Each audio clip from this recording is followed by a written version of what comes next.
카카오 먹통 사태로 거대 플랫폼 기업의 시장 독과점 문제가 대두했죠.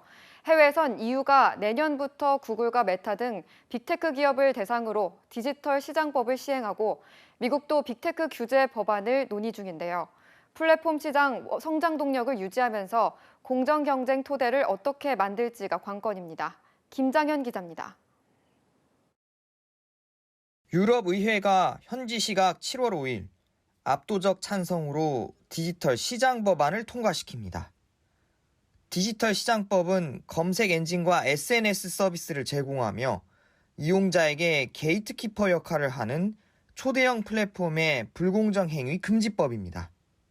자사 서비스를 타사보다 우대하는 것을 금지하는 게 대표적 항목입니다.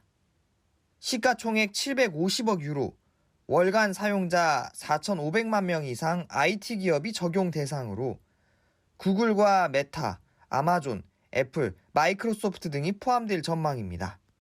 독점 플랫폼 기업들이 유럽 시장을 완전히 장악하고 경쟁 기업이 나타나는 것을 가로막을 뿐 아니라 소비자들의 이익을 착취한다는 문제의식에서 비롯된 겁니다. 디지털 주권 회복이라는 그런 목표를 내세우고서 그런 강력한 규제법을 만들게 된 겁니다.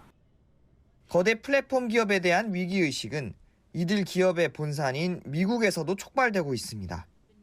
미 연방거래위원회 위원장으로 빅테크 기업에 대한 규제 목소리를 내는 리나 칸이 임명된 것이 대표적입니다.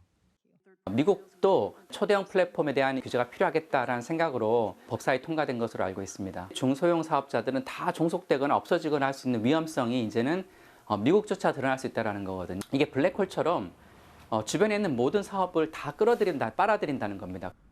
실제로 구글과 메타 등 빅테크 기업의 영향력에는 국경이 따로 없습니다.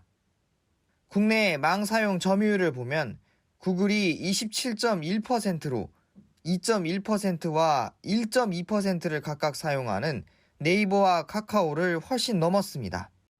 우리나라 플랫폼 기업과 미국 플랫폼 기업이 정면으로 경쟁하고 있고 외국에 나가서도 사실은 마찬가지입니다. 이런 상황에서 역차별 문제가 기업의 발전뿐 아니라 소비자 후생, 혜택, 혁신 이런 데까지 영향을 미칠 수 있습니다. 카카오 사태로 드러난 플랫폼 독과점 문제를 해결하면서도 이들 기업의 지속 가능한 혁신을 유도할 규제책이 필요한 이유입니다. 국민들의 어떤 이익을 보호하고 수많은 입점 업체들에 대한 보호가 필요하기 때문에 최소한의 장치들은 이제 마련해야 되는 거죠. 그래서 중소사업자나 이용자 이익에 저해되는 그 행위들에 대해서는 규제하는 형태가 필요할 것 같고요.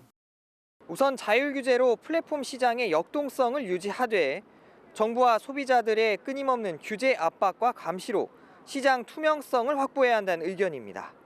연합뉴스 TV 김장현입니다.